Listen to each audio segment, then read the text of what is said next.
Hoy vamos a intentar ver cómo trataron los números las culturas americanas, cómo se trató en Asia y algunas cosas por ahí sueltas de las que ya se empieza a hablar. No hablaré de todos porque hay muchísimos, pero hay los suficientes como para que tengáis una idea de cómo han sido los números en la humanidad. Y con esto empezamos.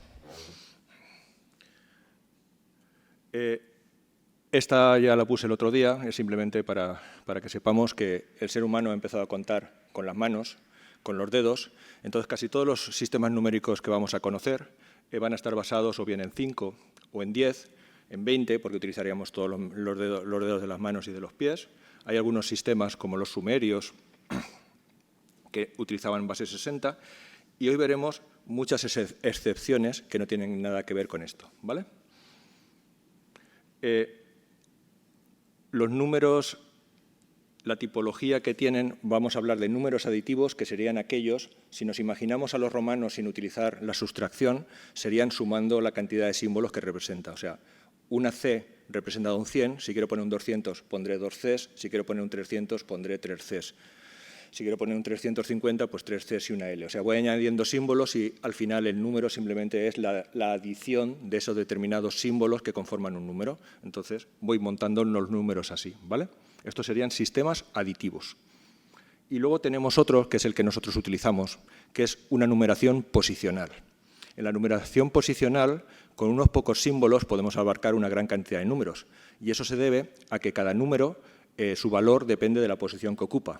Entonces, esto se explica muy fácilmente viendo aquí 3 7, pues el 7 verde está representando 7 por 1000, 7 por 100, perdona. El 7 rojo está representando 7 por 10, 70, y el 7 negro está representando unidades. Y el valor de este 7 va a depender en la posición que ocupa en el número. Y en los sistemas posicionales, además de eso, lo que va a ser muy importante es tener un 0, porque cuando una posición queda vacía, debemos de marcarla de alguna manera.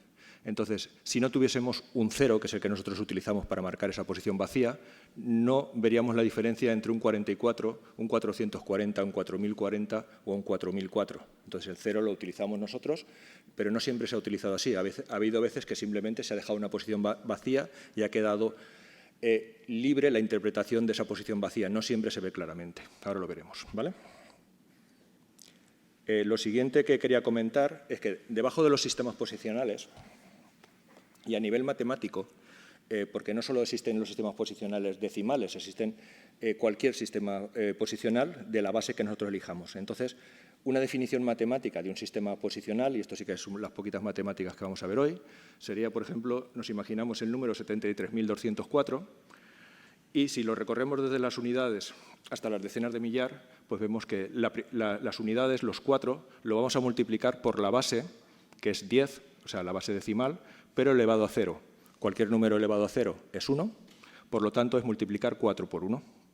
La segunda, en este caso, es un 0, pero lo deberíamos de multiplicar por 10. 10 a la 1 es 10, pero en este caso da 0 porque el número que tenemos ahí es un 0 y estamos marcando ese hueco. En las centenas tenemos 10 por la base multiplicado al cuadrado, que en este caso es un 200. Para el 3 tendríamos la base multiplicada por 1000 y para el 7 la base multiplicada por 10.000.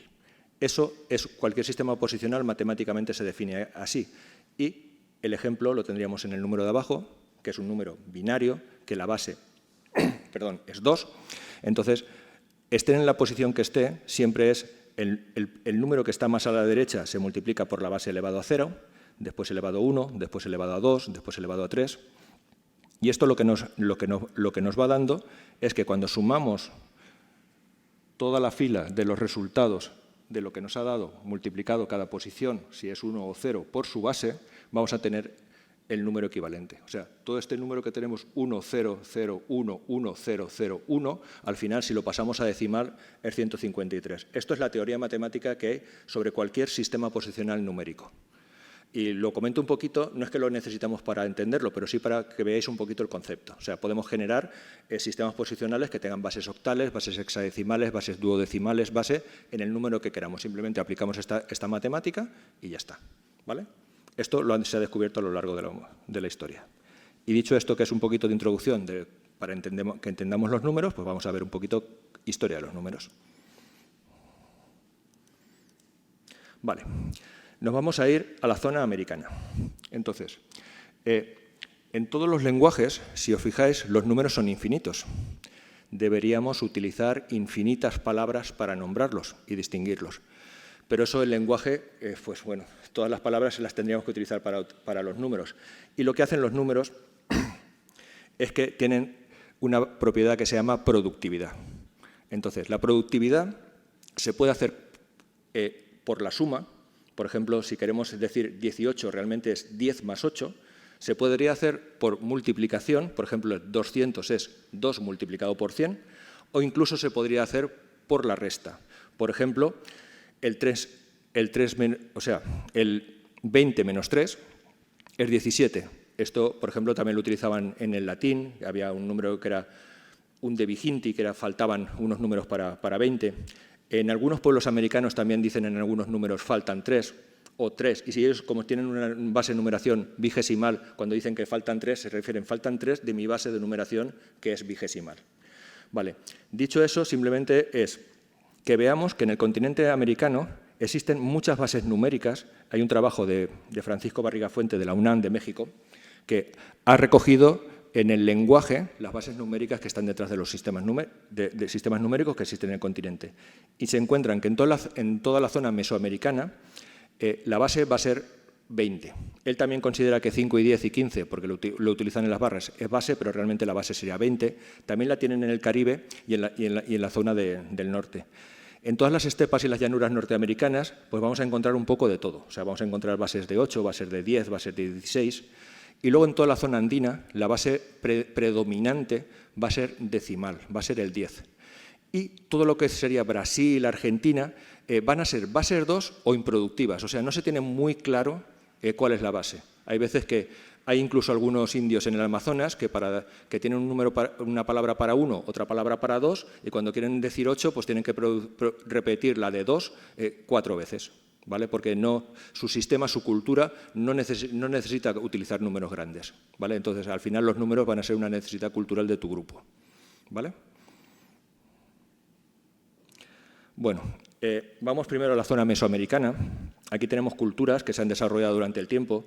Tenemos a los mayas, que vienen desde muy antiguo, pero digamos los mayas, digamos su esplendor lo alcanzan en el clásico. Tenemos a los olmecas, que parece ser que es la cultura que comenzó la escritura ahí, y tenemos la primera muestra de escritura, que ahora la veremos, alrededor del año 900 a.C. Tenemos a mixtecas, zapotecas, teotihuanacos, toltecas y al final los mexicas o los aztecas, que fue cuando ya esta civilización acabó con la conquista española, pero bueno, se siguieron haciendo muchas cosas aquí, ¿vale? Esto es un poco un mapa de situación de la zona que estamos hablando y ahora vamos a hablar un poco de los números de todas estas culturas, porque hay gente que dice que son los números mayas, pero no, son de todas estas culturas van a tener un sistema común de numeración que probablemente derive de los olmecas, ¿vale? Vamos a verlo. Este sistema está basado en puntos y rayas. O sea, como lo veis ahí, cuando hablamos de todos los números mesoamericanos, aquí todavía no incluimos el 0. El 0 será un invento maya que vendrá un poquito más adelante. Aquí tenemos un punto que representa la unidad, hasta 4, y la raya representa 5. Entonces, voy apilando rayas, ¿vale? Sería como contar con los dedos para los puntos y una raya, pues una mano completa, por decir una. Y este es el sistema de numeración que ellos tienen base 20 y tenemos números del 1 al 19. Y en la última época, que no es al principio del todo, este sistema degenera un poco y en vez de utilizar números y rayas, en vez de utilizar puntos y rayas, ya solo utiliza puntos. Entonces veremos algunos códices ya casi del periodo virreinal que solo van a tener puntos. Entonces eso que veis abajo es una imagen extraída de un códice y son 13 bolitas que está representando el número 13. ¿Vale? Pero este es un sistema común casi todos los pueblos mesoamericanos. Ahora, para que veáis eso un poquito, fijaros que aquí tenéis este sistema en un montón de culturas distintas. Tenéis mixtecas, olmecas, zapotecas, por ahí tenéis mexicas, mixtecas. O sea, todos van a utilizar el sistema de punto y raya. Esto de aquí es la raya, esto de aquí son los puntos. En otros sitios están más elaborados. Esto ahora hablaremos de él, es una fecha larga, aquí los números se apilan, ahora os comentaré esto cómo funciona. Esto es una raya. Y esto es una raya de aquí, no sé si lo veis, y estos son 2 puntos. O sea, estos serían 5, están al revés, 6 y 7. En este caso serían 6, en este caso serían 5 y en este serían 4. O sea, aquí están 4, 5, 6 y 7. ¿Vale? Y ahora me ha resultado difícil cómo ordenar la secuencia y voy a empezar un poquito para el final con los números mayas y la fecha de cuenta larga, porque es que si no, no vamos a poder ir hacia atrás y entender los otros números, porque empezamos con residuos que ya vemos estas cosas en las culturas muy antiguas, pero donde lo vamos a ver va a ser sobre todo en la cultura maya, pero esto viene de más atrás. Entonces, estas culturas mesoamericanas no utilizaron los números para contar cosas, utilizaron los números para contar tiempo. Y la unidad de medida que utilizaron todas estas culturas fue el día. O sea, no hay unidades más pequeñas que el día. Entonces, entendiendo esto, vamos a entender, esto es una fecha en calendario maya que cuenta Kin, que es el número este que tenéis aquí a la derecha, el 18. Kin son los días.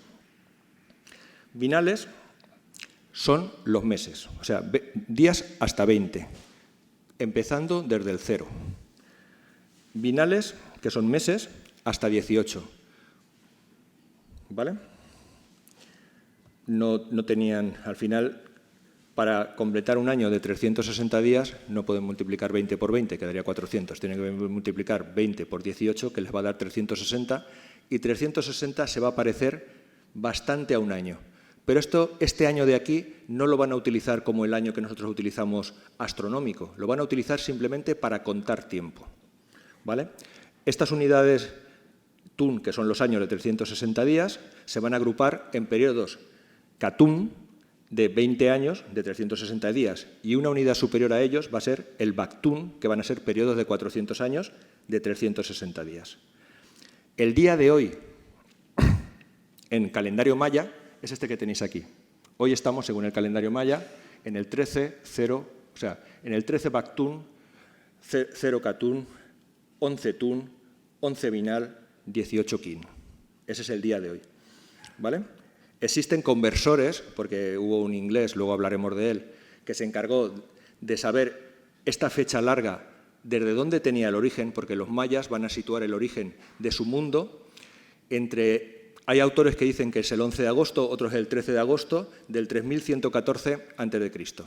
O sea, ellos dijeron, el mundo empezó en esta fecha y desde esa fecha, como referencia de tiempo absoluta, lo voy a contar todo. Lo voy a contar en periodos de 400 años, en periodos de 20 años, en periodos de años, en periodos de meses y en periodos de días. Y además con una precisión asombrosa.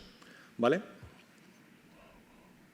Ahora, al principio de todo, una de las cosas que van a crear va a ser el calendario Tzolk'in. El calendario Tzolk'in es un calendario ritual que todos los días, del 1 al 20, tienen un nombre.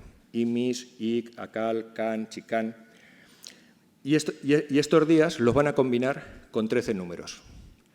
Los 20 más o menos van a representar, porque el 20 es la medida del ser humano, o sea, hay incluso dialectos mayas donde la palabra hombre y la palabra 20 tienen la misma raíz, ¿vale? Y el 13 lo van a usar porque para ellos hay 13 niveles en el cielo. Esto es la explicación más probable de este calendario ritual. Esto simplemente son 260 días que se continúan unos a otros y funciona de la siguiente manera. Se van asociando cada uno de los días a un número, de forma que empiezas Imix 1, Ik 2, 3 Abbal, 4 Kan, 5 Kichán, 6 Chimín, hasta que se te agotan los números en el 13 Ben, pero te quedan días. Y vuelves a combinar otra vez, volviendo a empezar desde el 1. Entonces, de esta manera, como los números 13 y 20 son primos entre sí, o sea, hay una combinación única de esos 260 días. No se pueden dar una repetición de estos días. Entonces, a cada día se le puede nombrar perfectamente por su nombre de día y su número. Esto, además, sería una especie de horóscopo, algo que va a estar ligado con la suerte que puede tener ese individuo en el futuro. Entonces, incluso puede tener el nombre de esta persona. ¿Vale? Entonces, digamos que depende si este símbolo que a ti te ha tocado es bueno o malo, pues puede ser que tu destino, según ellos, sea bueno o malo. De hecho, incluso parece que hacían trampas y si tu hijo no nacía el día que tú querías, pues a lo mejor lo guardabas en casa para que no hubiera nacido y luego presentabas al día siguiente que el día era como más favorable. ¿Vale? Esto parece que incluso condicionaba el posible destino de esta gente. ¿Vale? Además de este calendario Tzolk'in o ritual, van a tener otro que se parece más al nuestro, que este sí que es el agrícola, y este le llaman el calendario HAP. Aquí van a disponer de 18 meses de 20 días. Claro, pero 18 meses de 20 días vuelven a dar 360.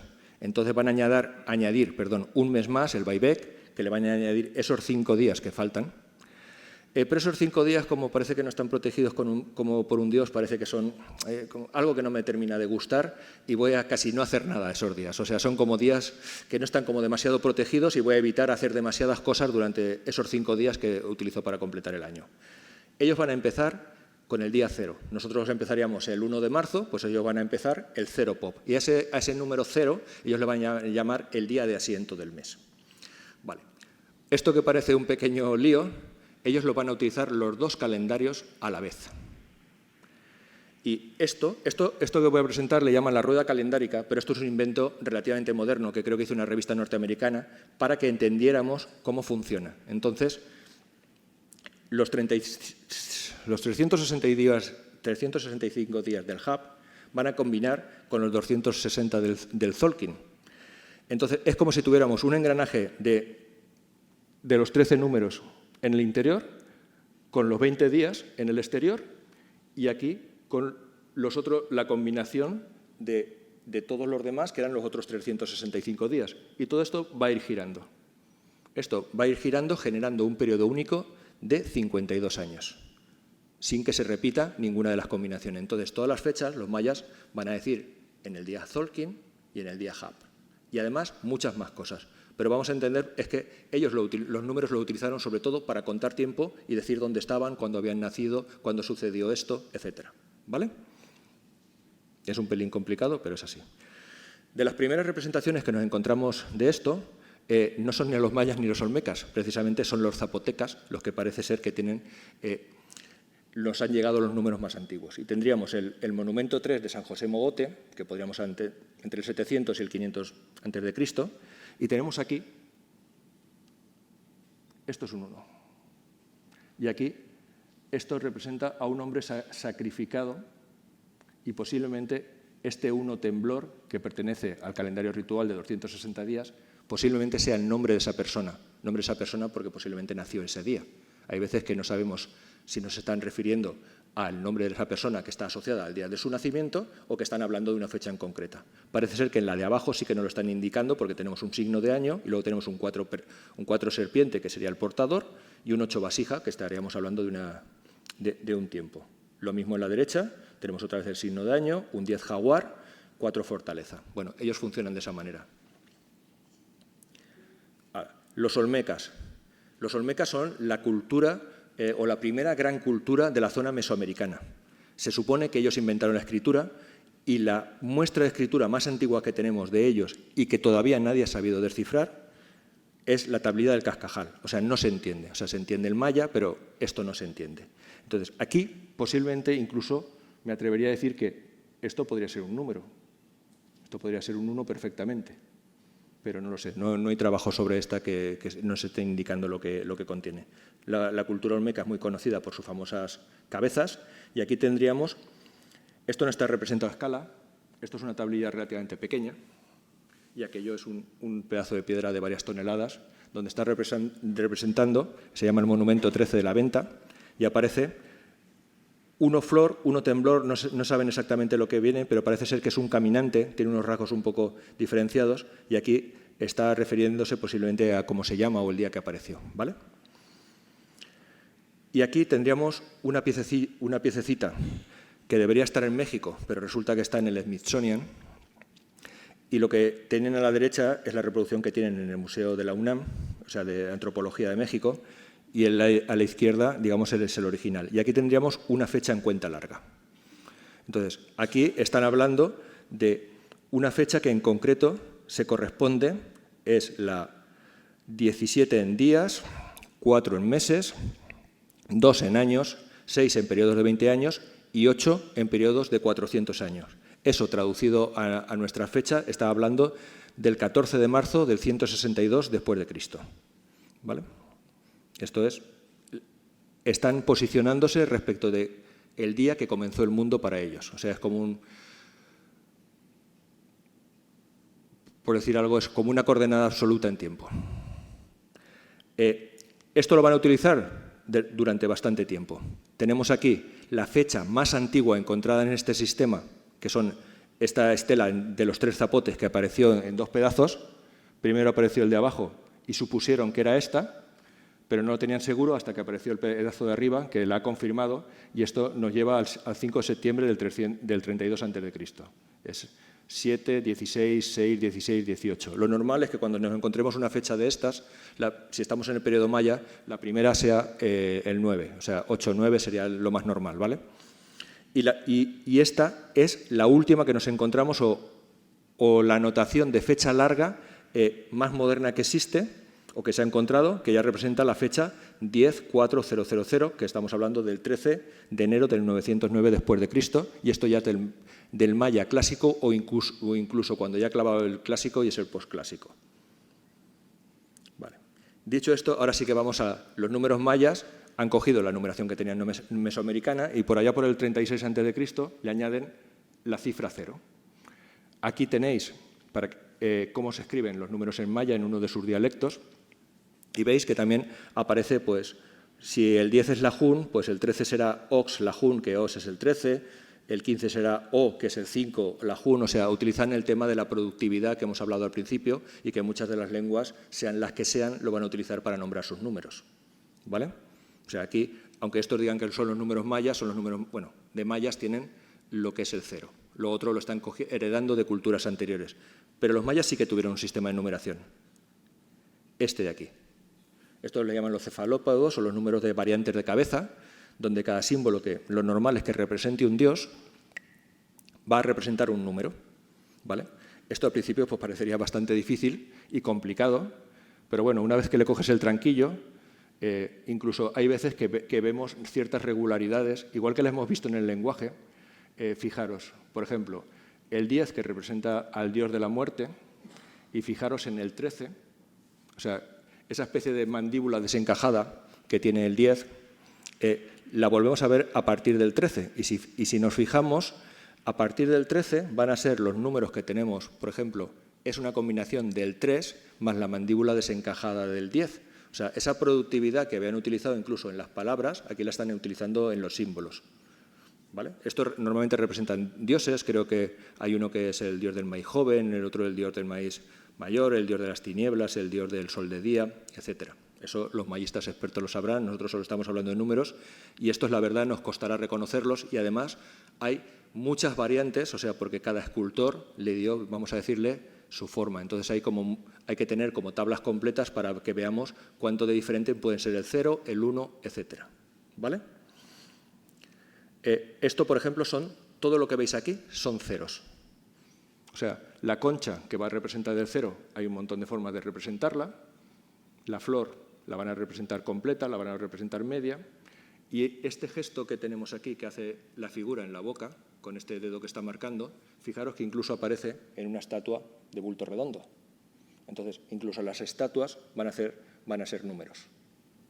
Entonces, eso es la deidad número 0 y se reconoce por la forma que tiene la mano sobre el rostro. O sea, es muy complicado y por eso costó tanto, y si no hubiéramos tenido los apuntes que teníamos de la cultura maya, pues posiblemente jamás hubiéramos descifrado cómo funciona este sistema. Otra cosa que van a tener los mayas van a ser los códices. Los códices, uno de los más famosos es el Códice de Dresde. Normalmente no eran códices que lo fuese a leer el público. Esto lo tenían los sacerdotes y principalmente se utilizaban para hacer adivinación y contenían muchos datos, o sea, contienen fechas largas, contienen ciclos lunares, contienen fases de Venus, o sea, todo eso está codificado en estos códices. Aquí no hay historia, aquí estamos hablando, están contando cosas y están contando también observaciones astronómicas que luego les van a servir para predecir cosas que van a pasar en el futuro. O sea, ellos quieren saber pues cuándo va a venir Venus y ahora veremos que Venus lo midieron con una precisión brutal. En este caso he cogido un trocito para que veáis cómo funciona una fecha larga que tienen aquí. Fijaros que empieza en 9. 9 serían los bactunes, 13 los catunes, 12 los tunes, tunes es el año, 10 serían los meses, los binales y aquí en los días tendríamos un 0.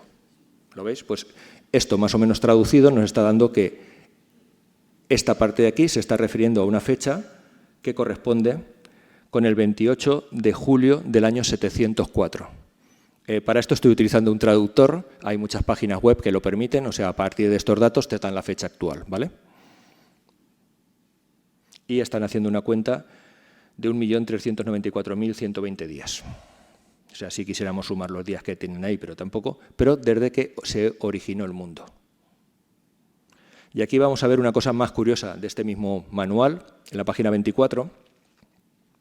Esto que parece que no tiene mucha importancia, toda la página son, lo que pasa que solo he elegido los 5 de arriba. Entonces, los números se leen de abajo a arriba y el primero siempre se multiplica, o sea, son unidades, el segundo se multiplica por 20 y el tercero siempre se multiplica por 360, que son los días que puedo tener, ¿vale? Si sumamos los días, nos está dando 35.040, 32.120, 29.200 y 26.680. Si lo dividimos por el ciclo sinódico de Venus, ahora veremos lo que es, que son 584 días, nos está dando periodos de múltiplo de 60 por el periodo, múltiplo de 55 por el periodo, múltiplo de 50 por el periodo, múltiplo de 45 por el periodo, y si siguiéramos así tendríamos el de 40, el de 30, el de 35, el de 20, el de 25, están todos en esta página. Si no contáramos así los números y contáramos como alguien está sugiriendo, o sea, he visto que determinados matemáticos están haciendo actual los números mayas y están intentando hacer operaciones matemáticas. Entonces, esas operaciones matemáticas las están haciendo saltándose la historia arqueológica. No hay pruebas de que los mayas utilizasen estos números para hacer operaciones matemáticas. Posiblemente sí que los sumaron, pero no operaron con ellos como si fuesen los números decimales, porque tenían una base irregular por el hecho de que el tercer número siempre son meses y los meses nunca van a llegar a 20, con lo cual su base 20 está truncada por un número 18, que va a condicionar todos sus cálculos. Si cogemos cualquier libro de la gente que nos está explicando este sistema decimal, podrían llegar a la falsa conclusión, esto que tengo abajo, de que el primer número de aquí, si hago la misma operación, lo que debe de salir 35.040, que nos está dando 60 veces por la fase de Venus, nos daría un número 38.920, que no tiene ningún sentido, los mayas no le verían ningún sentido. Que hoy se pueda utilizar con los conceptos actuales esta numeración para hacer cálculos, es posible, pero son con conceptos actuales. Eso no es histórico y no hay evidencias arqueológicas de que así se hiciese. Vale, esto que vemos aquí es una representación de lo que os he comentado del sínodo. El sínodo son encuentros, o sea, Venus y la Tierra, digamos que tienen una órbita que es múltiplo. Cada 8 años en la Tierra, Venus da 13 vueltas casi exactas. Entonces, los dos planetas bailan en el espacio y la gente que observó el cielo en la antigüedad pues vio cuando Venus estaba acercando o alejando.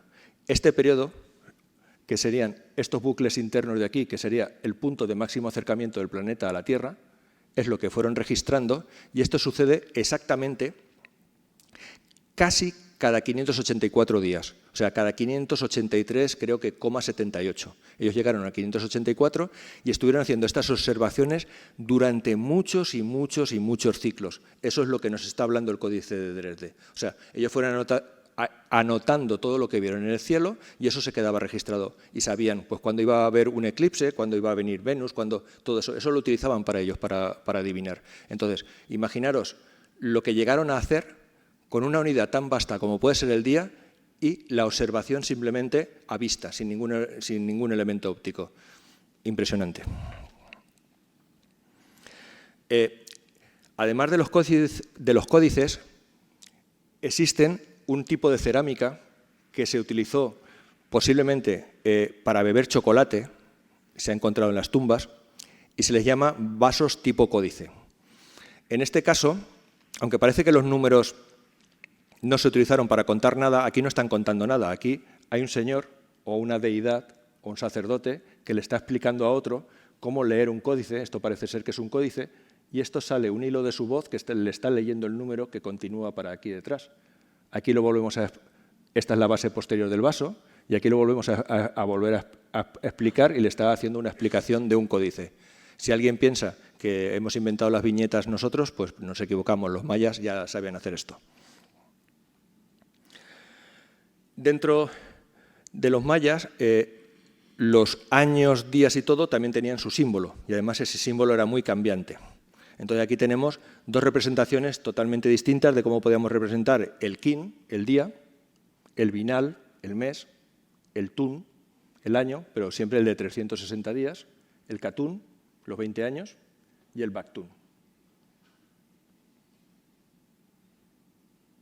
Y aquí un ejercicio más o menos práctico de una lectura de una estela, que lo primero que van a hacer posiblemente es situar el hecho que quieran escribir o describir en la estela, primero referido a una fecha total, a esa fecha de cuenta larga. Entonces, aquí nos falta un símbolo arriba que nos dijese que esto es una cuenta larga, pero al empezar por 9, lo más normal es que lo sea, ¿vale? Porque es el periodo clásico de ellos. Entonces, esto leeríamos 9, 14, 19, 9. Aquí están los símbolos estos que hemos visto anteriormente, que van a representar los baktunes, los katunes, los tunes, los binales y aquí los días.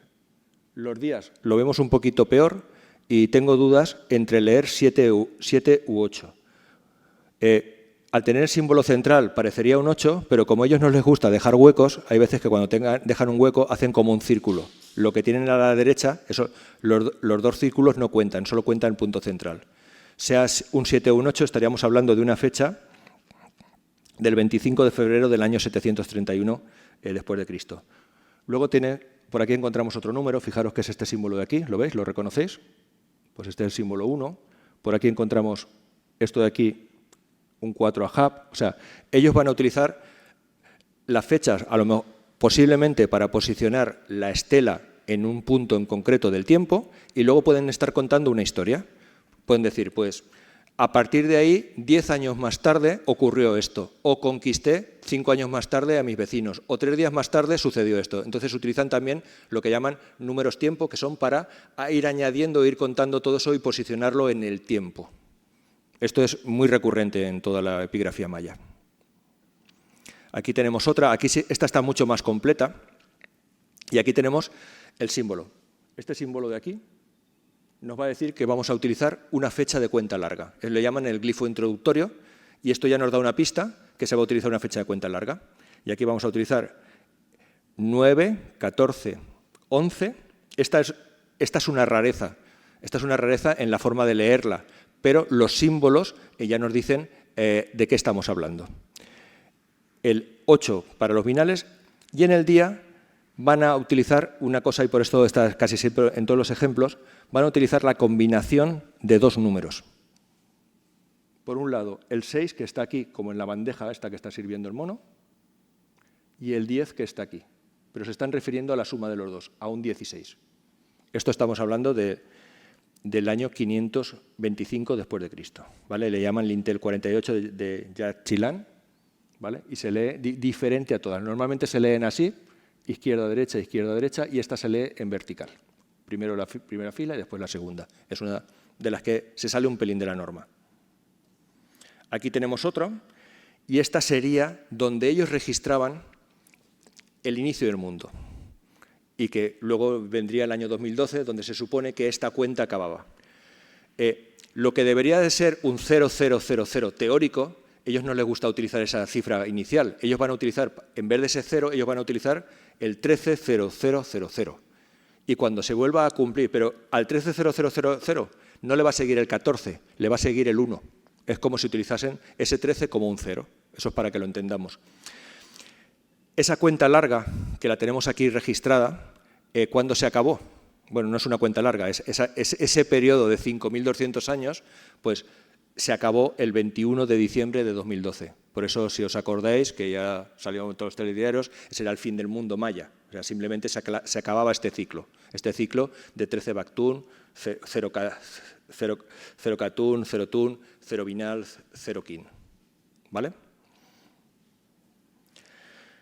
Los mayas van a utilizar estos números para contar cosas.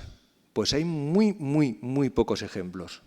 Este es uno de los pocos. Esto es pintura maya, donde, si veis, esto es una reconstrucción de un mural, esto es la foto original, y aquí está un poco ampliada, y aquí están utilizando esta raya como 5, pero están utilizando una unidad que vale 8.000 granos. ¿8.000 granos de qué? De cacao. O sea, y además se lee prácticamente como lo pronunciamos ahora, ¿vale? En total, la unidad de 8.000 multiplicada por 5 pues va a suponer que la ofrenda o lo que llevaban aquí, estaríamos hablando de 40.000 granos de cacao. Pero es de las pocas veces que encontramos estos números asociados a cantidades y no a tiempo. Tenemos otro caso, pero no sería exactamente igual, también un mural maya, ¿vale? Que muy conocido, que se llama La Señora de los Tamales, donde encontramos este símbolo aquí, que significa 9 piedras, pero no se ha terminado de resolver qué significa esto. El símbolo central nadie sabe lo que es. El 9 aparece aquí, no parece asociado a ningún día, pero no tenemos claro lo que es, ¿vale? Y hemos terminado un poquito el tema de los mayas y vamos a llegar a los mexicas. Los mexicas, esto es una imagen que está reconstruida por ordenador basándose en datos arqueológicos de cómo fue Tenochtitlán. O sea, para que os imaginéis cómo fue la ciudad que se conquistó. Era una especie de Venecia rodeada por agua y una ciudad súper avanzada a su tiempo y muy poblada. Los mexicas van a dejar un poquito de utilizar este sistema de la cuenta larga y todo eso, y ellos ya se van a quedar con la combinación del Hub y el Tzolk'in, y van a utilizar periodos de 52 años como unidad de tiempo. Pero van a desarrollar otro sistema aditivo para contar objetos. Entonces, un punto va a ser 1, una bandera que posiblemente utilizasen para delimitar los campos de maíz va a representar el número 20, una espiga de maíz, probablemente, o una pluma, como llaman ellos, representará el número 400 y una bolsa, también para tener granos de maíz, va a representar el número 8.000. Esto lo vamos a ver en algunos códices, como por ejemplo el códice de Mendoza. El virrey Mendoza, pues parece ser que fue él, no se tiene certeza 100% segura, pidió que se redactara, para presentarla posiblemente al rey de España, pues una historia de los pueblos aztecas, de los mexicas. Entonces escribieron un códice que nunca llegó aquí, porque piratas franceses lo capturaron y ahora juraría que está en algún museo británico, pero no estoy 100% seguro. Y en este códice, además de contar la historia, se contaban los pueblos que rendían tributo a los aztecas, ¿vale? Y aquí aparecen muchos ejemplos de estos números. Ahora os voy a mostrar algún detalle. No sé si aquí ya veis alguno, la espiguita por aquí, ¿lo veis? Pues estos son tributos que iban dando y ahora vamos a ver en detalle algunos. Fijaros, estos son detalles de lo que acabamos de ver. Pues aquí tenemos ver que los españoles todavía estamos utilizando el sistema romano. 20 talegas de, no lo entiendo muy bien, blancas y 2 mendas o algo así. Y tienen el 20, este aquí. El segundo se lee mejor, 20 sícaras de oro en polvo fino. El de abajo, estamos multiplicando 20 10 veces, y abajo pone 200 cargas de cacao. El de al lado, 400 cargas de mantas grandes blancas. Estoy utilizando el símbolo de la espiga como 400, y el dedo aquí no representaría 1, sino representaría la unidad de medida de estas mantas, ¿vale? Porque aunque algunos dicen que es el 1, pues aquí no parece ser, sería 404, pero aquí claramente esto es un 400. Aquí tenemos otra vez 400 cargas de mantas ficas de esta labor, 400 cargas de mantas de esta labor. O sea, están representando el dibujo de cómo está tejida esa manta y están indicando que esto es 400. Estamos refiriéndonos a tributos. Y arriba hay algo más sustancioso, o por lo menos más grande, que está representando 16.000 pellizos de hule, o algo así. Intento leer aquí. Entonces, y lo hemos puesto, fijaros el número que hemos hecho los castellanos, que es 16, y lo hemos puesto 1000. O sea, hemos mezclado las palabras con los números romanos. Todavía, aunque estamos en el siglo XVI, todavía no parece que está del todo metido nuestro sistema numeral actual, ¿vale? Dentro de los números mexicas van a tener otros códices y aquí, bueno, pues van a estar hablando de la peregrinación mexica y vemos aquí gente que está caminando y aquí van apareciendo. Fijaros que aquí ya hemos perdido las barras y aquí solo quedan los puntos.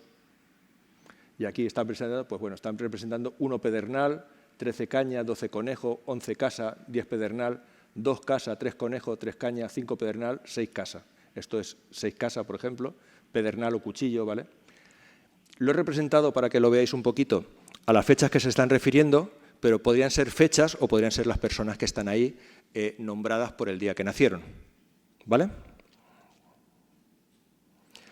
Y luego llegamos a los números mixtecas, y aquí hay códices muy coloridos que cuentan algo muy famoso, que es casi la Ilíada mesoamericana, que son las guerras del señor 8 Venado, Garra de Jaguar, que lo tenemos aquí, y está representado por el 8 Venado, Venado con 8, que está recibiendo a 4 Jaguar. Y este señor tuvo una guerra muy importante contra todos los pueblos de alrededor, tuvo, no sé si, cerca de 80 victorias, y estuvo peleando con la reina 6 mono. O sea, hubo una pelea hasta que ella ganó. Y a este señor, como no podía ser otro, pues no lo ejecutaron, lo sacrificaron y acabaron un hijo de cada uno de ellos heredando el imperio completo. Pero bueno, hay, digamos, unos códices que cuentan la historia y las campañas militares de 8 Venado, que fue, bueno, pues un príncipe mixteca que dio mucha guerra por entonces. Esto ya sería los números usados para algo religioso, o sea, van a estar cogiendo, y fijaros que aquí tenemos anotaciones hechas con su simbología y con la nuestra. Aquí tenemos 400, y esto, aunque ponga 8, están representando la unidad. Aquí realmente hay 12, ¿vale? Simplemente es un símbolo, no es un 8, ¿vale? Y aquí, fijaros que aquí tenemos lo mismo, el 800 que teníamos, la X y 2, que es lo que tenemos aquí, los 2, los 10 y los 400. Aquí tendríamos 20 y 20, 40, más 15, 16, 17. 40 y 17, este 57, que aquí sí que ya hemos escrito con cifras arábigas.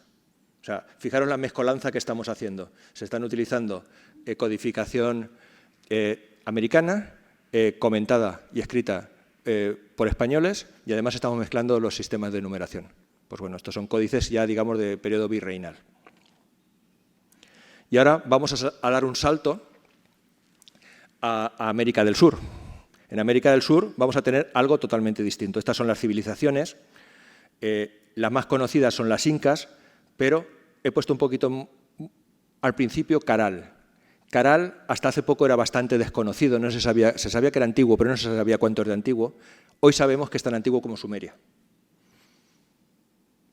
Y la primera, quizá la primera forma de escritura, que aquí va a ser los quipus, van a ser sistemas de nudos, apareció aquí, ahora lo veremos. Luego vamos a ver cosas, sobre todo en el periodo inca, pero también los wari, también tenemos noticias de que tengan quipus, ahora veremos lo que es, y también los moches, sabemos algo. Del resto, lo que sucedió aquí y aquí, no lo sabemos, pero parece que cosas de aquí han llegado aquí. Entonces, aunque no las hayamos encontrado, no deben de haberse perdido. Esto es un quipu. Un quipu, o nudo, es un sistema de cuerdas anudadas que están codificando cosas. Conocemos los números porque son muy fáciles y ya se descubrieron, pero puede ser que escriban algo más. Aquí es importante el color, la cantidad de nudos, el sentido, el tipo de la hebra, cómo están colocados, todo. Pero esto es un código que se ha perdido. Actualmente, uno de los más famosos hasta ahora era Gary Hurton, de la Universidad de Harvard, y pasaba un señor que es Manny Medrano, esto es una foto del 17, que estaba como muy aburrido, y dijo, oye, ¿tenéis algo para hacer? Y dijeron, pues mira, a ver, tú que hablas español, este chico ya es de origen hispano, pero ya de tercera generación, que vive en Estados Unidos, y le dieron para que se entretuviese con los quipus. Pues este chico, que es un cerebrito matemático, ha conseguido ya dar algunos pasos para el desciframiento. Entonces, quizás sea la persona que en el futuro tenemos puestas esperanzas en que se avance en descifrar este sistema de escritura o lo que sea. Posiblemente, yo creo que estoy convencido que esto es escritura. Vale. Vamos a hablar de Rudi Sadi, que es esta pedazo de ciudad del año 3000 a.C., fue la que ha demostrado la antigüedad, y se ha demostrado porque han hecho pruebas en laboratorios y le han dado la razón, porque nadie se creía que esto era tan antiguo, sobre todo una civilización que no ha conocido la cerámica. O sea, aquí hay edificios, hay calles, hay proyectos. O sea, aquí para construir esto se ha necesitado conocer matemáticas. Las matemáticas sin números no son posibles. Y el caso concreto de lo que sí que se ha descubierto que merece la pena es uno de estos edificios, que es este de aquí, es una especie de pirámide. De hecho, se llama el edificio piramidal de la Galería. Apareció este quipu. Este quipu, que se suponía que era como los más antiguos del año 700 después de Cristo, esto estamos hablando que tiene una antigüedad del año 2500 antes de Cristo. No se sabe interpretar y hay algunos que niegan que lo es, pero aparentemente sí que parece que es un quipu. Y sería el primero, aunque posiblemente nunca sepamos lo que pone aquí. Dicho esto, la siguiente cultura que va a tener quipus, ahora explicaremos los quipus, cómo funcionan los nudos, van a ser los wari. Va a ser diferente y aquí lo que vamos a decir es que cada nudo va a representar un número. El 1 se representará con un nudo, el 2 se representará con dos nudos y así hasta 9. Y los números se van a poner uno encima de otro. El más arriba, si tienen 4 nudos, va a representar los miles, el siguiente va a representar las centenas, luego vamos a representar las decenas y vamos a representar las unidades. Esto sí va a ser un sistema decimal, posicional, y el cero que van a utilizar va a ser dejar un hueco, un sitio que no tenga nudo. Esto sería los números wari que están en quipus, que están en Estados Unidos. Por desgracia, esto está muy distribuido por el mundo. Y esto sería el sistema, esto es el matrimonio Ascher, que son los que descubrieron cómo funcionaba el sistema de los números. Este fue el más fácil de encontrar. Entonces, fijaros que cada nudo, el 1 es un poquito especial, porque ese se representa el 1, si no hay nada es un 0, y luego ya simplemente por la cantidad de nudos que hay envueltos, pues representa un número. Y aquí, por ejemplo, podéis ver una cadena que representa el número 3643, que tiene el 3000 son 3 nudos en la posición del 1000, el 600 son 6 nudos en la posición de las centenas, el 40 son 4 nudos en las decenas y en las unidades 3 nudos en la posición de unidades. Se lee de arriba a abajo y es el número 3643. O sea, los incas tenían un sistema decimal como el que tenemos nosotros y además, aunque lo ponían en nudos, era muy fácil de leer. Vale. Contaban en una especie de ábaco que se le llama yupana, posiblemente a esto no se llame yupana, ahora lo veremos. Aunque he encontrado algún trabajo de cómo funcionaría, no lo termino de tener tan claro porque aquí la gente está proponiendo que hay sistemas que multiplican por 12, por 6 o por 3.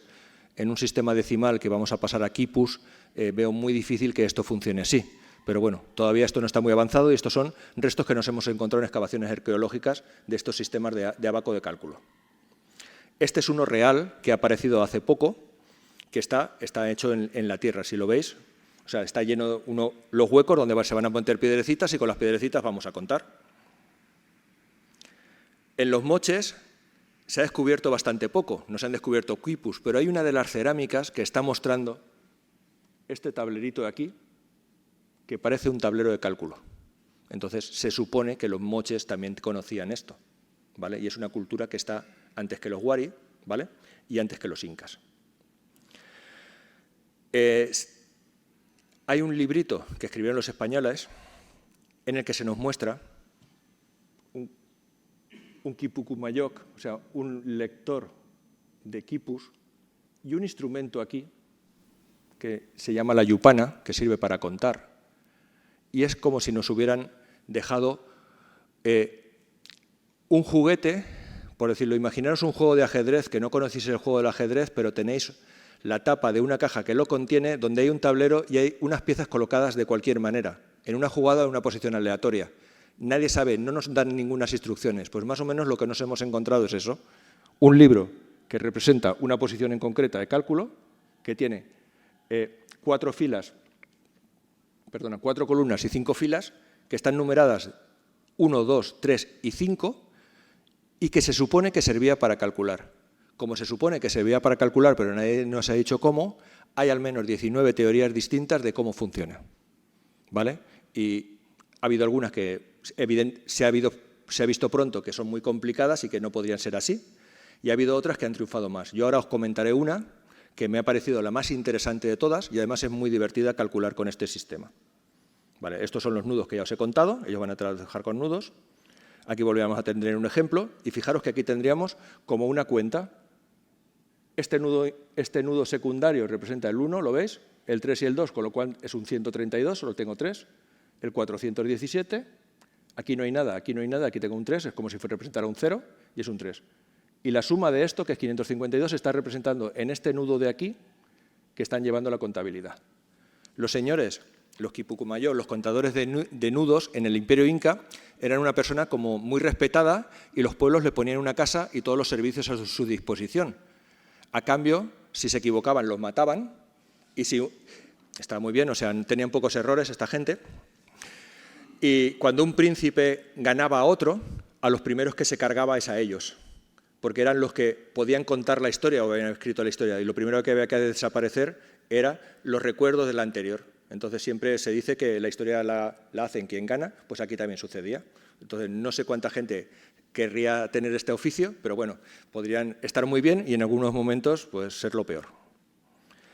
Vale, esto es lo que nos encontramos, este es el dibujo que lo he arreglado un poquito para que lo veamos, y con el que muchos científicos han intentado ver, científicos, historiadores, aficionados de todo mundo tipo, este sistema, este abaco de cálculo, que es como una tablita que está representada ahí, pues algunos han querido ver huecos que habría que rellenar, algunos han querido ver simplemente cifras, no se ha tenido muy claro. Hay muchas, o sea, si buscáis Yupana y métodos de cálculo vais a encontraros muchos. Yo voy a destacar el que más me ha gustado a mí, son obras del ingeniero David Pren y Bapati Pren, que son hermanos, y lo están divulgando en todo el Perú y lo están utilizando para la educación. Entonces, ellos han encontrado un método que le llaman los 4 juegos. Los 4 juegos se refieren a sumar, restar, dividir y multiplicar, todo lo que se puede hacer aquí, y lo van enseñando por las escuelas y van contando cómo con su método, que ellos le llaman el Tabapulcay, funciona. Y es un sistema pues, muy sencillo, que no requiere de saber matemáticas, no requiere de ningún orden en la aritmética y simplemente requiere conocer unas reglas básicas, que básicamente son reglas de equivalencia. Ahora os lo enseño, perdonad. Fijaros.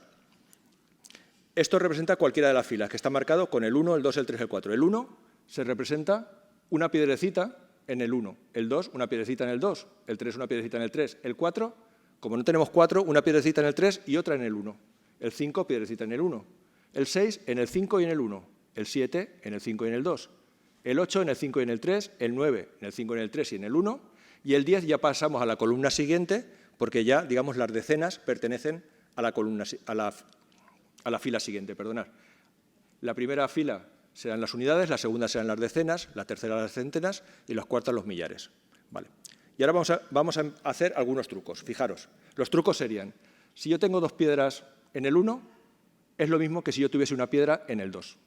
Si yo tengo 2 piedras en el 2, voy a hacer un juego que se llama abrir corto. Abrir corto va a ser pasar una al 3 y una al 1. Se trata de dejar solo una piedra por casilla, ¿vale? Y si tengo 2 piedras en el 3, voy a hacer un truco que se llama abrir largo, que es pasar una al 5 y otra al 1. Si fijaros que es lo mismo, 2 en el 3, una al 5, estamos hablando de lo mismo. Es una cuestión de equivalencia. Y si tengo 2 tablillas en el 5, pues paso arriba, que es el 10. O sea, son unas reglas sencillas. Entonces, luego tengo algunas reglas simplemente de simplificación. Pues si tengo una en el 2 y una en el 3, perdona, una en el 1 y una en el 2, pues voy a deslizarlas, voy a eliminar una de ellas y voy a pasar una en el 3. Esto es más simple que esto de aquí, ¿eh? Si tengo una en el 3 y una en el 2, voy a pasar una al 5 y elimino una piedra. Sencillo. Si tengo 3 en el 1, evidentemente paso una al 3 y me cargo 2 piedras. Y si tengo una en el 5, en el 3 y en el 2, pues evidentemente vuelvo a tener 10, me quito 2 piedras y subo arriba. O sea, son simplemente reglas de equivalencia que voy a utilizar todas las veces que quiera. Y ahora vamos a hacer una suma con este sistema. Voy a sumar el número 1538, que lo voy a poner de la siguiente manera. En el 1000 voy a poner el 1, o sea, ese es el 1000. El 500 va en el 5, en la casilla de abajo, que son las centenas. El 3 va a ir en el 3 y el 8 va a ir en el 5 y en el 3. ¿Vale? Acabo de poner el primer número. Y ahora voy a poner el número que yo le quiero sumar. 4.328. Lo voy a poner el 4 como el 3 y el 1, el 3 es el 3, el 2 es el 2 y el 8 vuelve a ser lo mismo. Y una vez que tengo esto, y podría estar sumando todos los números que yo quisiera haciendo esto, voy a jugar con ellas y voy a utilizar las reglas que hemos visto anteriormente. Entonces, lo primero que voy a hacer, fijaros, es estas dos que están en el 10, 5 y 5, van a pasar una del 10 y me quito una piedra. Lo siguiente que voy a hacer, fijaros, voy a hacer un abrir largo. Tengo 2 en el 3, al 5 y al 1. Después voy a hacer, tengo 2 y 3, vamos a pasar al 5, me vuelvo a quitar una piedra. Después tenía 2 aquí que en el 1, fijaros, pasan al 2 y me vuelvo a quitar otra. Lo siguiente, esta que tenía una en el 2 y una en el 3, es como si tuviera una en el 5. Ahora quito todas las piedras, lo tengo lo más simple posible, una por casilla y de la manera más simplificada, simplemente cuento.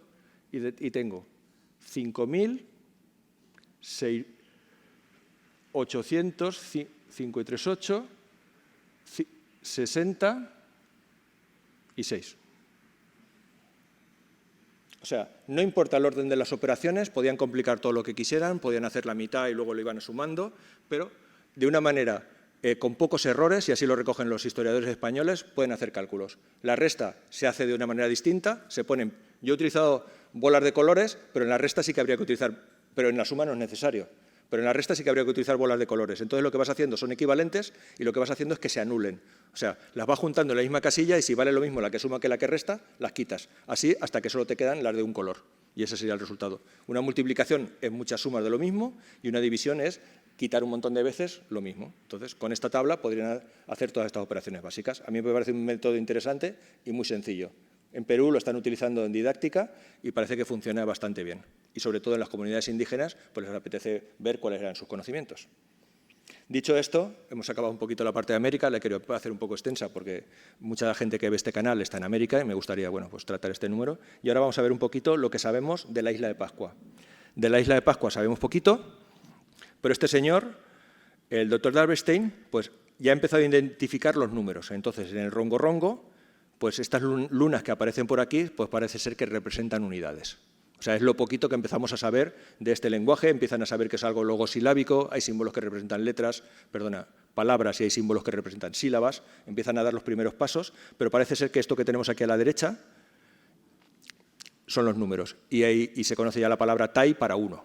Esto no hay mucho más aquí, ¿vale? Si a alguno le gusta el tema de la isla de Pascua, esto es lo que tenemos. Ahora vamos a saltar un poquito al centro de Europa y simplemente recordar que tenemos, esto es un poco complicado, esto es el alfabeto fenicio y los fenicios tenían un alfabeto que nos lo han dado casi a todos, casi todos derivan de él, pero tenían por un lado el alfabeto y por otro lado su sistema numérico. Y nunca utilizaron ellos, ni los arameos tampoco, que son los que más lo desarrollaron, el alfabeto para contar. Sin embargo, los griegos, que son los primeros, que empiezan a utilizar su alfabeto para contar y cada letra representa un número. Pero son sistemas que se suman, hay letras para las unidades, letras para las decenas, letras para las centenas, para los miles, etc. Vale. Dicho esto, vamos a entender cómo los hebreos van a coger el sistema fenicio y lo van a utilizar de esa misma manera. O sea, los hebreos van a estar un poco jugando con números hieráticos, con números fenicios, pero al final se va a imponer esta forma donde a cada letra del alfabeto le van a dar un valor hasta el 400, que la letra tau es la última de este alfabeto. Y vemos monedas con este simbolito, que son, esta en concreto es el 2, que es esta de aquí, es el año 2, estos son de las revueltas judías, aparece por primera vez este sistema de numeración. Estamos hablando de los albores ya, digamos, después de Cristo.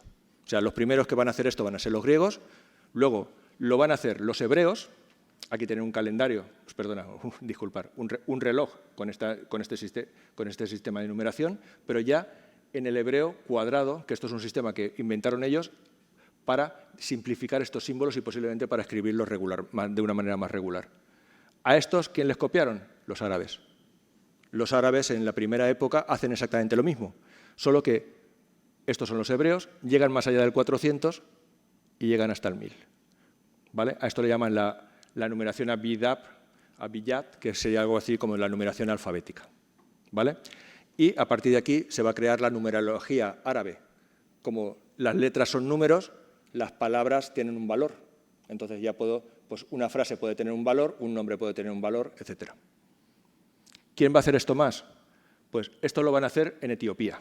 Pero en Etiopía no se van a basar en los árabes y se van a basar en los griegos coptos de Egipto. Y van a utilizar ese mismo sistema que aún lo tienen. Fijaros los relojes, que aún están así, además no funcionan como nosotros, la cultura etíope, y van a remarcar las letras griegas, que aunque ya no las reconozcamos, fijaros que esto es pi, la van a remarcar con estos dos símbolos, uno por arriba y por abajo, para remarcar que estos son números y no son letras. Y este es el sistema de numeración que tienen en Etiopía. Saltamos a Asia. Los chinos. Los chinos empezaron a escribir desde hace muchos miles de años y encontramos, y lo particular es que lo hicieron en huesos y en caparazones de tortuga. Y uno se preguntará, ¿y había muchas caparazones de tortuga para escribir? Pues hombre, parece que hay como 150.000 han encontrado, o sea que sí, parece que lo hicieron. Y esto era todo para predicciones, y aquí encontramos los primeros números chinos. El 1, el 2, el 3, el 4, ¿vale? El 5 está por aquí, ¿lo veis? Y posiblemente esto sea el 6. Y esta es la primera numeración que encontramos en China y está escrita en caparazones. Esto se utilizaba con fines adivinatorios, ¿vale? Pero ya la numeración empezó por entonces.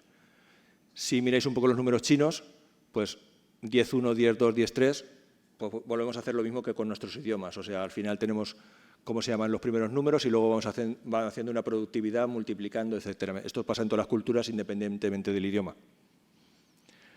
Los chinos van a tener este sistema arcaico, que luego va a dar al Lisu en el siglo II, y este es el más conocido, que es el kanji, el Kaisu. ¿Vale? Y aquí, ¿cómo funciona el sistema? Este sistema chino es multiplicativo. O sea, van a tener números desde el 1 hasta el 9, y luego van a tener, el 10, el 1000, el 10.000, perdón, y el 100. Entonces, funcionan de la siguiente manera. Si el número mayor está al principio, se suman. Esto es un 10 con un 4, es un 14. Pero si el número menor está al principio, se multiplica con el siguiente. O sea, esto es un 7, que es menor que 10, entonces 7 por 10, esto estamos hablando de un 70, y esto es un 4. Entonces, esto es el 6 multiplicado por 100, esto es el 8 multiplicado por 10 y la unidad. Entonces, este es el sistema chino de numeración, ¿vale? Vemos los relojes actuales, este sistema aún se utiliza. Incluso, para que no los estafen, como este sistema se puede falsificar, por ejemplo, fijaros que el 1, si ya le hago yo una rayita, acabo de crearme el 10. Pues entonces, como no querían que lo falsificaran, pues para los cheques y para documentos oficiales han inventado una numeración mucho más compleja, que le llaman la formal, que es a ver quién falsifica esto, ¿vale? Dicho de otra manera, ¿vale? Para que lo entendamos todos. Aquí tenéis un cheque, pues con esta numeración, que representa 9.130.000 yuanes. Además de ese sistema, inventaron un sistema ya posicional, y estos son, que le llaman de palillos. Entonces, este sistema de palillos tiene el 1, el 2, el 3, fijaros qué fácil, hasta el 9, y luego lo mismo abajo, pero tumbado. Tumbado para que no parecieran todas rayas verticales o rayas horizontales. Entonces, esto es un número, fijaros que las unidades van en vertical, las decenas van en horizontal, las centenas vuelven a ir en vertical, los millares vuelven a ir en horizontal y los 10 millares, pues de alguna manera, van otra vez en vertical. ¿Con esto qué conseguían? Pues se quitaron los multiplicadores y aquí aparece, esto lo hacían en cajas, ¿vale? Y aquí ya fijaros que esto parece un sistema muy parecido al que tenemos nosotros, ¿vale? 45.698. Y entonces ellos con palillos hacían operaciones matemáticas, ¿vale? Y llegó un momento que incluso el 0 lo importaron de la India por el año 785. Entonces esto era un sistema bastante completo, que lo hacían en cajas, contaban con palillos y anotaban los resultados. Los abacos chinos, algunos dicen que derivan de los romanos, yo creo que no. Aquí tenemos un precioso abaco de cerámica, aquí una representación de época como los chinos utilizaban el abaco, tiene un sistema decimal como el nuestro, va a ser un sistema muy parecido a como lo hacían los romanos, ¿vale? Y los chinos van a dar lugar a los números japoneses. Los números japoneses prácticamente copian el sistema de los chinos. ¿Peculiaridades que tienen los japoneses? Pues nosotros dividimos en millares, ellos dividen en 10 millares. Entonces, la unidad con la que ellos multiplican y tienen la lengua es el 10.000. Entonces, fijaros que sus divisiones, esto para nosotros es 1.000.000, pero fijaros dónde tienen el punto o la separación. Está la diferencia de la numeración, incluso la que tienen decimal, con la nuestra. El símbolo de los chinos es exactamente igual, y aquí tenéis algunos ejemplos, pues en un sello, pues aquí tenemos 2 por 10, que es 20. Y aquí tenemos una monedita, y estos son los simbolitos. Y esto les vuelve a pasar lo mismo que a los chinos, y se inventan el formal para que no nos engañen en los documentos oficiales. Valle del Indo. Valle del Indo se sabe muy poquito. Esto es una cultura que se da prácticamente a la vez que Sumeria, que la ciudad más conocida es Mohenjo-Daro. Se han encontrado muchos sellos, y en estos sellos, esto de aquí empieza a interpretarse como número. Hay gente que dice que es un sistema decimal, no se sabe muy bien, posiblemente las líneas largas representan una unidad distinta a las líneas cortas, y yo lo que siempre he observado es que se agrupan en grupos de 12. Entonces, posiblemente, si alguien investiga esto, se tendría que plantear que aquí existiese una base duodecimal detrás de esta numeración. Pero todavía esto está casi en fase de investigación. Simplemente lo he querido dejar aquí para que sepamos que estos también tenían números, que los reconocemos, pero no los entendemos. Y vamos a saltar ya a India. India, en el siglo III a.C., hay un rey muy famoso, el rey Asoka, que va a conquistar parte del territorio y va a hacer una guerra salvaje. Una guerra tan salvaje que van a morir más de 100.000 personas y va a desplazar a más de 150.000. Una vez que lo piensa, está tan arrepentido que piensa qué hacer, hace una peregrinación que él llama de 256 días, hasta que descubre en el budismo pues una especie de forma de redimir su alma, por decirlo de alguna manera, y promueve el budismo. Entonces, esto va a hacer un montón de edictos que se llaman los edictos de Asoka, que van a estar en unos pilares gigantescos, como este de aquí, que son los que se han conservado. Ya van a aparecer los primeros retazos, los primeros restos de la numeración. Esto es una numeración que se suma, o sea, es sumatoria aditiva, no es la posicional que nosotros conocemos, y de esta primera época conocemos muy poquito, porque como la peregrinación duró 256 días, lo que está muy repetido es un montón de formas para el 200, un montón de formas para el 50 y unas formas del 6 que sí que las empezamos a reconocer. De los otros pocos números hay muy poca representatividad y el resto ni los conocemos. Daremos un salto casi de 3 o 4 siglos cuando tenemos esta numeración brahmi ya bastante completa, o sea, ya conocemos todos los símbolos, y empezamos a verlo en las monedas. Entonces, por ejemplo, esto es un 100, no es exactamente el que hay aquí, esto es un 70 y esto es un 8. Entonces, esto se suma y esto será un 178. ¿Vale? Aquí simplemente lo he visto para que veáis que esto es sánscrito. El sánscrito es una lengua indoeuropea, la misma raíz que la que tenemos en el latín. Y fijaros que seríamos capaces de reconocer el dui, el tri, el catur, el pancan, el pente, el sas o el dasan, el 10. ¿Lo veis? O sea, para que reconozcáis que tenemos una misma base lingüística que ellos, que los indios. El manuscrito de Baskali se encontró en una aldea de Pakistán. Hasta hace poco se creía que era del siglo VIII de nuestra era. Pero han hecho en la universidad en Inglaterra, donde lo tienen, algunos análisis y parece ser que algunas partes se remontan al siglo IV. Entonces, esta es la primera vez que aparece el número 0 y lo tenemos registrado. Este puntito de aquí, ¿lo veis? Esto es el número 0. Esto es lo que se descubrió, o sea, creo que son trozos de madera de abedul y está escrito en sánscrito y tiene operaciones matemáticas y se sabe quién es el autor, es el brahman que se llama el hijo de Chajaka para el hijo de Basinta Jasika. Entonces, eso es lo que se ha descubierto de aquí y hay un montón de operaciones, hay un montón de números y aquí ya encontramos el sistema posicional que nosotros conocemos. Sería como la primera, pero hasta hace poco no se sabía que esta es la primera. Estos son los números aditivos, o sea, ya serían los brahmis completos. Aquí hay unos un poquito más avanzados de la época Gupta, de la dinastía Gupta. Y esto ya serían los nagari, estos ya son posicionales, estos serían las primeras muestras de los números que nosotros conocemos ya con el 0. ¿Vale? Estaríamos hablando ya, en el siglo XI están perfectamente reconocidos, ayer los hemos encontrado en el siglo IV, y vamos a encontrar estos son los matemáticos más famosos que empezaron a hablar, no son representaciones reales, son idealizadas. Estamos hablando de Aryabhata, que va a hablar del concepto de cero como K, ¿vale? Pero no utilizan números. No utiliza los números Brahmi, se utiliza letras para escribir los números. Y este fue a ser Brahmagupta. O sea, este va a hablar del cero y de sus propiedades. O sea, además va a hacer muchísimas cosas, pero va a empezar a decir que el cero es un número y va a decir las propiedades del cero. Hasta hace poco en la India, la primera representación real que se conocía está en este templo, esta placa de aquí, donde tiene este numerito, que es el 270, porque después de hacer este templo están tan contentos los aldeanos que hacen un regalo para hacer un huerto que tiene 170 por 270 astas. Asta es una medida de longitud india, y aquí se recoge esa donación en una placa que está dentro de este templo, y es la primera vez que aparece el cero documentado. O hasta hace poco lo teníamos documentado en India, en el 876 después de Cristo. Esto se sabe exactamente cuándo se documentó. Allí tienen cartelitos, como decir, el primer cero, el cero más antiguo, ¿vale?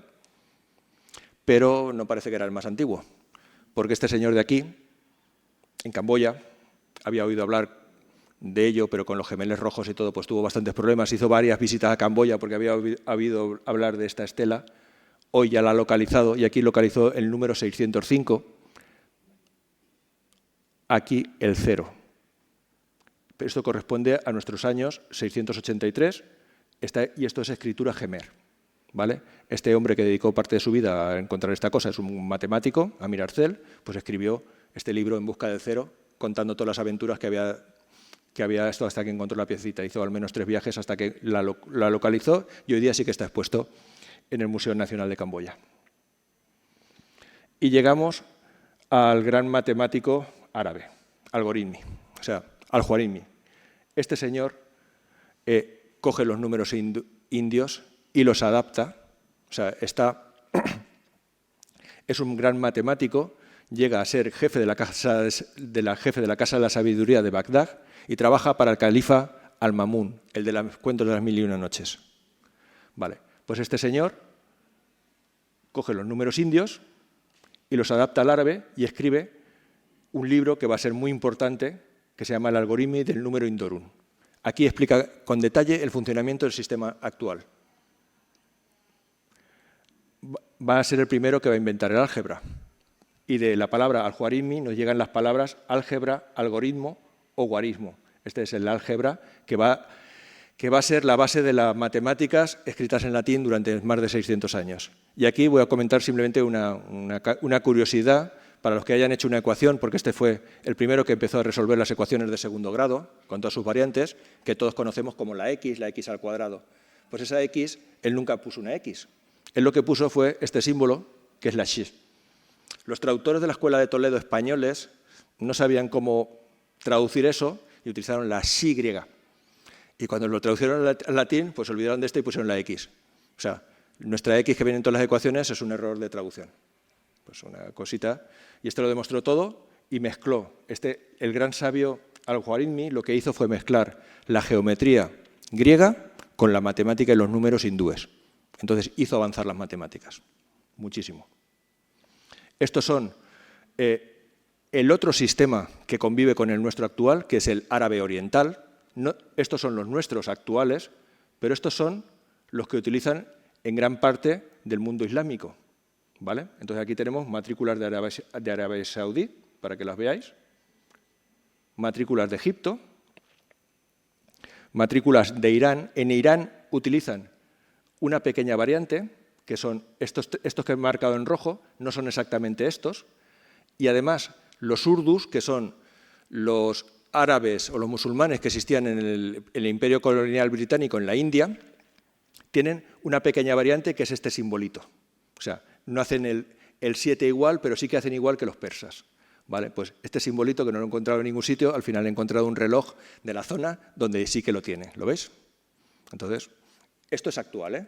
Esto es donde han evolucionado los otros números. Esto es poco conocido y esto es el códice obetensis. En el códice obetensis, esta es una imagen original del códice que saqué de la biblioteca del Escorial, está digitalizada, se puede consultar en Internet. aparece una pequeña nota al margen que nadie sabe lo que es exactamente, y es una embajada que se manda en el año 884 a recuperar unas reliquias a Córdoba. Aquí aparece todo redactado y aparece al margen unos números que no se sabe muy bien lo que son. Se quiere reconocer que esto es un 0, pero los números son aditivos. Entonces, esto no es el sistema hindú, es otra cosa. Entonces, aquí hay como una correlación y esto lo tenemos actualmente en la biblioteca del Escorial. El que sí que parece que es la primera vez que se reconocen los números arábicos en Europa o en Occidente es en España, en el códice vigiliano o albeldense.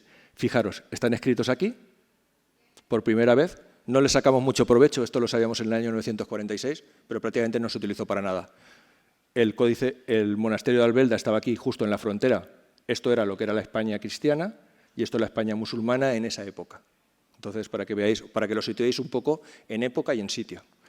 Representan los números del 1 al 9, aquí no se sabe nada del 0, y aquí hablan de la matemática griega, aquí esto de aquí, hablan de los indos, ¿vale? Pues hacen una pequeña descripción de cómo funciona este sistema, pero poco más. Luego, en Europa, van avanzando poco a poco, el códice de Vigiliano, que lo tenemos aquí, luego tenemos otro en el Vaticano, y van avanzando un poco las formas de los números. Estos los tenemos en el siglo XIV, estas formas ya son del siglo XV, y a este señor, a Leonardo de Pisa, es al que le debemos la introducción de los números árabes en Europa. ¿Y por qué se lo debemos a él? Pues simplemente él era hijo de un cónsul de Pisa que estaba en Argelia. Allí aprende los números arábigos y la matemática.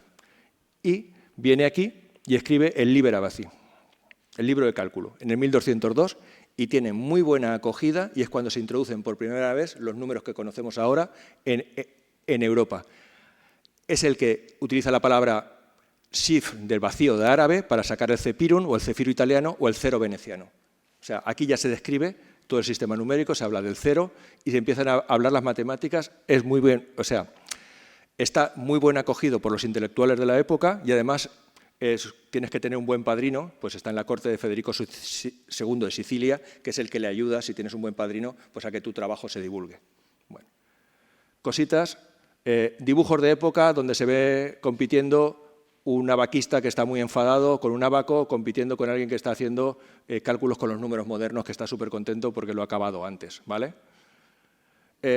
Cosas raras que aparecen por aquí, pues mira, a los cistercienses no se les ocurre otra cosa que inventarse en el siglo XIII un sistema numérico diferente. Y querían en una sola cifra representar un número del 0 al 1000. Entonces, se inventan que todas estas rayitas en el cuadrante de la derecha son unidades. Las mismas rayitas invertidas son decenas. Las mismas rayitas de arriba, pero están abajo, son centenas. Y las mismas rayitas que estaban aquí en este lado, están al otro, son millares. Las mezclan todas y consiguen en un solo símbolo meter un número del 1 al 1000.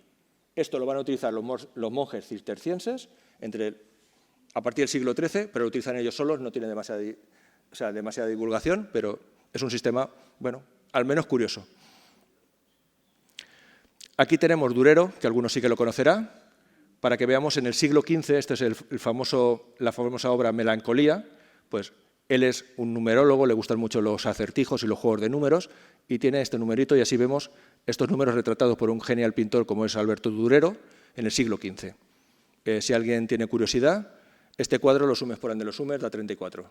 Para acá, por medio cuadro, o sea, este es un genio de los números. Hay trabajos solo hechos del cuadrado mágico de Durero. Y poquitas cosas más. La forma de los números que tenemos actualmente se va a regularizar con el uso de la imprenta. Que la imprenta no la inventamos los europeos, la inventaron los chinos. Este fue el primer libro chino que se inventó, y se hizo ya en el siglo VIII. Pero aquí se regulariza la imprenta con Gutenberg en los siglos XV, XVI aproximadamente, y se regularizan la forma y los tipos de los números que es los que conocemos hasta ahora. Esto sería un poco la distribución actual de los números, cómo se utilizan en el mundo. Los azules serían los que conocemos nosotros como arábigos occidentales, los que gastamos nosotros, y los verdes, los arábigos orientales. Y por aquí se utilizan los números chinos, los números indios, un montón de cosas. Esto sería un poco la distribución actual de los números. Y ya para acabar, Los números ya no los leemos las personas, sino que tenemos números que solo son capaces de leerlos por máquinas, códigos de barras y similares. Todos los números decimales están codificados en los ordenadores en el sistema binario, incluso todas las letras al abecedario, todo se computa y se hace con números. Y ahora con la inteligencia artificial muchísimo más. Y con esto creo que hemos acabado. Muchísimas gracias por vuestra atención.